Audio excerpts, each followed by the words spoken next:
This is an iPhone 5.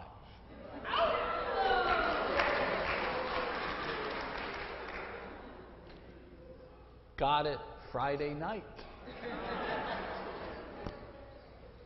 Can barely do a blessed thing with it. Now, the reason this happened is because I have a nephew who is a freshman in Calvert Hall. And he is my unofficial technological advisor. And on Friday, or maybe a couple days before that, he looked at my cell phone and said, "Really?"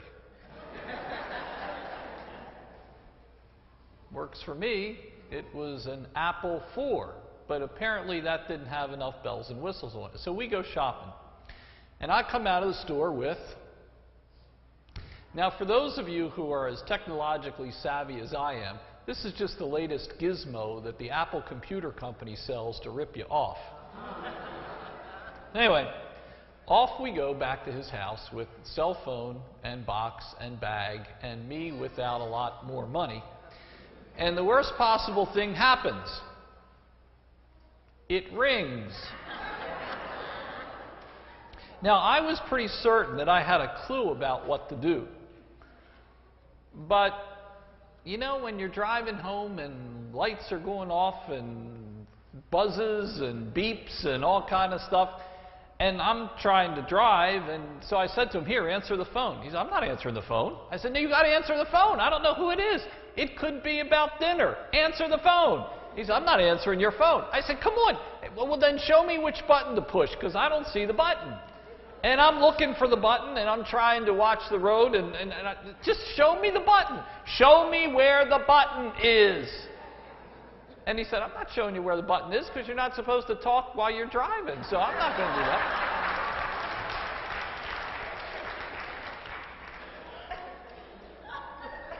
As you might imagine, the boy's lucky he's alive at this moment in time.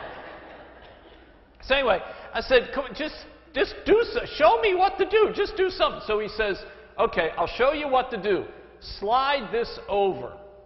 Okay, so I'm watching and I'm sliding, and by the time I slide, phone stops ringing. So he said, "Well, what'd you make me do all that for? Because the phone stopped ringing." I said, "If I wasn't driving this car, boy, you would be someplace between here and Mars right about now." So I said, "All right, we're not going to do this again." I said, "The next time I see you, I'm going to know what's going on." So I went home that night, and I looked at the instruction book. Well, geez whiz. So I start looking for the buttons that the instruction book says are supposed to be there. But Jesus must laugh at me, because I can't find the buttons that the instruction book says are supposed to be there. Now, I'm not telling him that. All I told him was that the phone isn't functioning the way it should. Well, of course it's not. I can't hit the buttons to make it function the way it should. So I said, I have to go to the Apple store this afternoon, and after the Apple store, I'll let you know what's going on. Because I'm going to that darn Apple store, and I'm going to learn every blessed thing there is about this phone. And then I'm going to say to him, "Hey, buddy, look for the button that does this. Let me see how smart you are." As I was saying to someone this morning, smartphones are named incorrectly because it's the only object in my life named smart that makes me feel stupid. Searching for buttons and searching for buttons and searching for buttons. You would think I have something better to do with my time than to search for things, wouldn't you? But I must have learned that from the Magi. They were searching for this newborn child of Mary and Joseph. But their search becomes rather interesting. Complicated, arduous, and filled with not a little bit of intrigue. These guys start strolling from the east, we're told. And remember, they used to be called three kings? Now they're magi. Must be that revisionist history stuff going on. Magi were kind of like fortune tellers, magicians, people who kept looking up at the stars to try and figure out what was going on. But these guys weren't quite like that. These guys were different. These guys were led to believe, looked at the stars, but not because they were trying to figure out fortunes or tell the future. These guys looked at the stars because they were looking for something else, something more. Not something bigger and bolder and brighter. They looked to the stars to try and figure out God. They looked to the stars because they believed that God spoke through nature. They looked to the stars because they thought they could find God that way.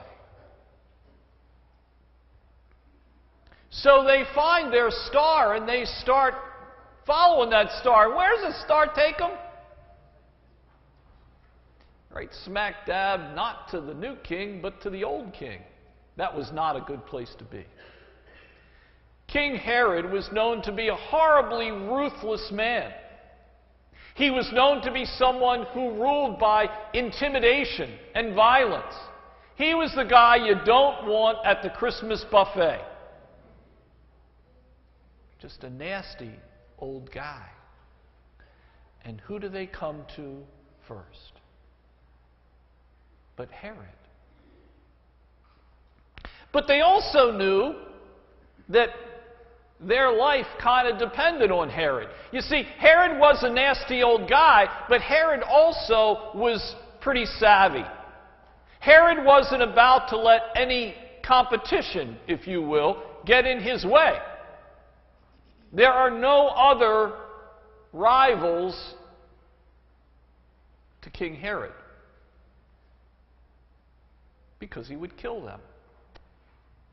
So for Herod to want to see this newborn king is for Herod to say, I can't wait to get my hands on him. So now we have the Magi in a little bit of a difficulty. Well, they go back and tell Herod what's going on. Surely the new king is done for. And not only is the new king done for, but most likely so is the messenger. But if you also noticed,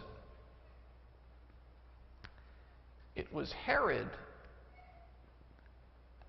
and the chief priests and the scribes who got together for a little conversation.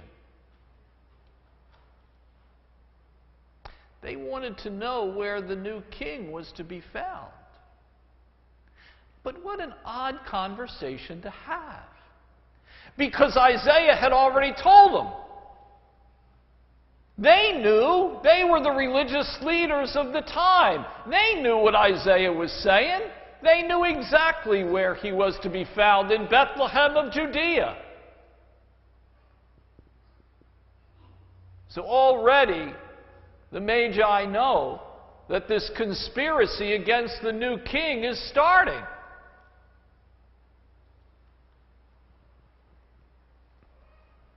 But that doesn't stop them. That doesn't stop them one little bit. They keep going. And they suddenly find the child of Mary and Joseph. But if you listened real carefully to what they did, it's kind of interesting. Here we have these Magi, these kings, and they go into the presence of King Herod, and we're led to believe they just kind of say, hey Herod, how you doing, man? Nice to meet you. They come into the presence of this new king, and what did they do? They prostrate themselves in humility before him. They didn't do that with Herod. And what did they give Herod? They didn't even give Herod information. They give this new king gold, frankincense, and myrrh.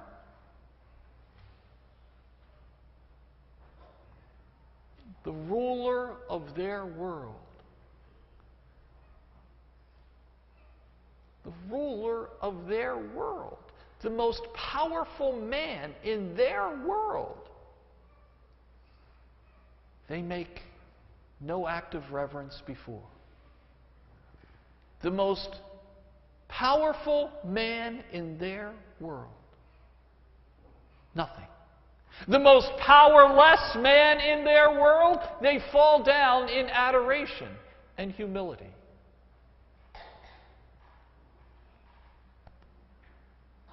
So they found the one that they're seeking. We are led to believe. But that wasn't a real easy trip. They had to get past Herod. They had to travel on those ridiculously big animals, we're led to believe. They had to go a pretty long way. It wasn't exactly the kind of trip that you'd want to make with family and friends now, is it? But they make their trip because of the star.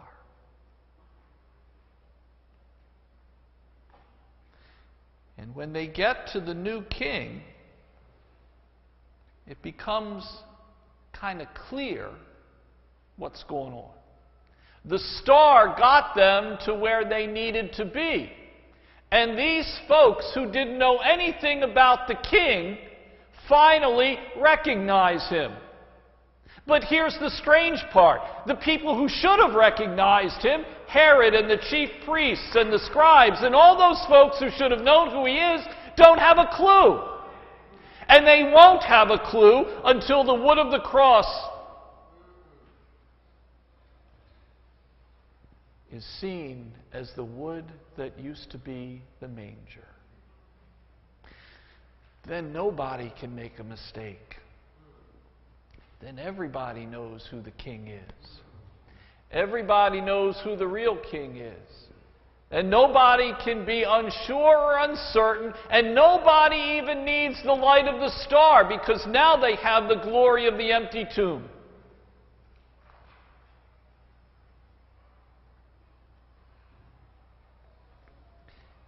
See, the problem for us is we like that story of Jesus' birth. We like it so much that I guess we kind of think that in some ways we're magi people. We like looking for stuff. We like looking for buttons on the cell phone. We like looking for our favorite food in the grocery store. We like looking for Burger King when we're zipping along 95. We like looking for stuff that's lost. We like looking for good neighborhoods. We like looking for nice people to hang around. We like looking for the Ravens to win. We like looking for all kind of stuff.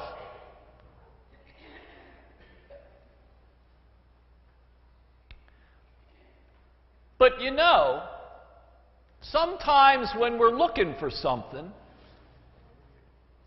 we can be so diligent in our search that we can lose sight of what we're looking for. And when you lose sight of what you're looking for, the only thing you live for is the search. So tell me what you think about this.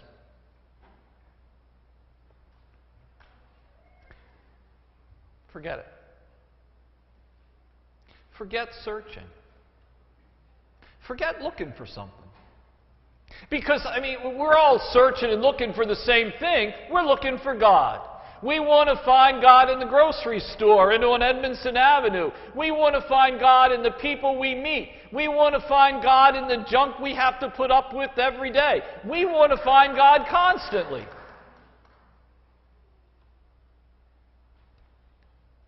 Well, stop it.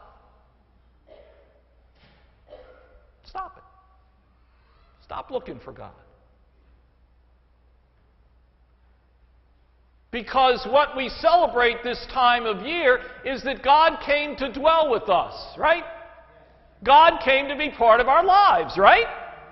So what you looking for? You got it. You're done. It's finished. The search is over. Stop looking. Do something else that's even better.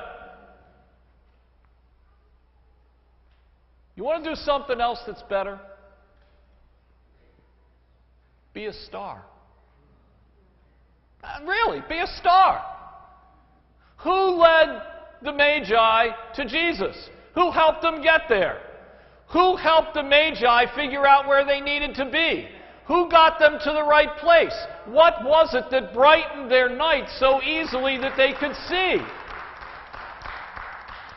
Start being the star, and you got to find your way to God. And not only do you have to find your way to God, but you point Him out to somebody else, and you'll be there with Him. You point Him out to someone else, and you brought them to Him, so you got to be there too. Point Him out to somebody else, and you can't mistake His presence.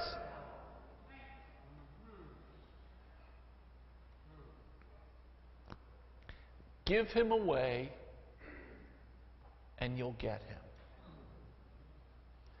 Stop looking for Him, and you'll find Him. Stop worrying about whether you're going to see Him, and let somebody else find Him. And amazingly, you'll suddenly discover Him in a way you never have before. The star got someone to Jesus. The star enabled them to find the real King. The star helped them overcome the obstacles of the journey. The star caused them not to worry about the evil they encountered. The star let them continue on without worrying. The star helped them find their way. Be the star. Because the other possibility, you don't want to be King Herod. He is a nasty old guy. Forget that. The other possibility is you can be like the Magi. But it just seems like there's no fun being the Magi. Because if you're the Magi, you got to put up with all the King Herods of the world. And that ain't no good.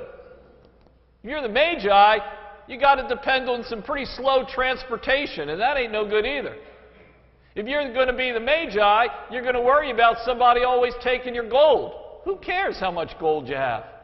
You're going to be the Magi, you're going to worry about somebody always trying to shoot you if you bring them bad news.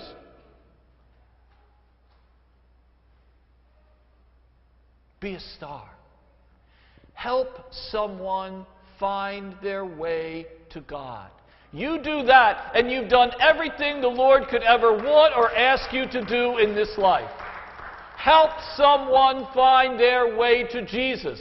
That's what you need to be. That's what you need to do. That's what you should be about.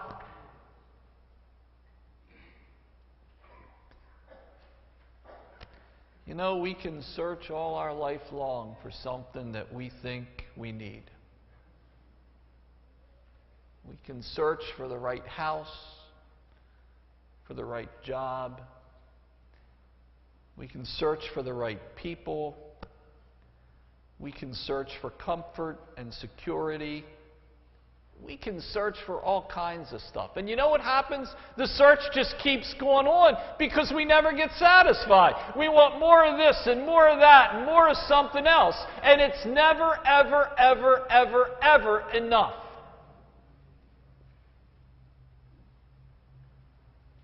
Call off the search. Just stop the search. Forget it. Stop searching for something you want and help somebody else find what they need. Stop focusing on me and look at them. Be the star that brings them to God, and you'll find Him. Be the star that leads them to Jesus, and you'll be amazed at how prominent he becomes in your life. Help someone else get there, and you'll be there with them.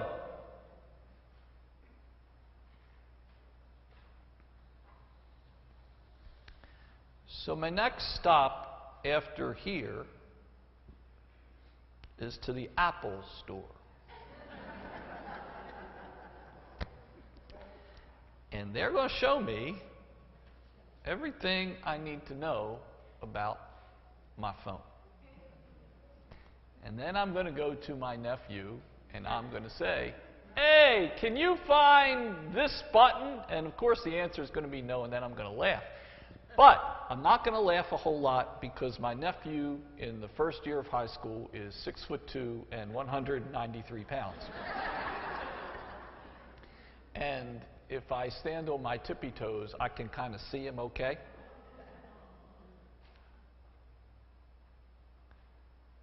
But I will help him find what he's looking for. That's what stars do. So brilliantly, they help us find what we're looking for. Don't worry about it. Don't worry about what you're looking for. Stop the search, save the energy, cut down on your wasted time. Be the star. Be a star that helps someone find Jesus. Spend your time this week being the star that enables someone to find their way to the Lord. Be the star that enables someone to know how prominent God is in our world. Be a star that enables someone to see how bright the presence of Jesus is in your life. Be the star. Be the star that guides someone to the Lord, and you will find Him too. Be a star.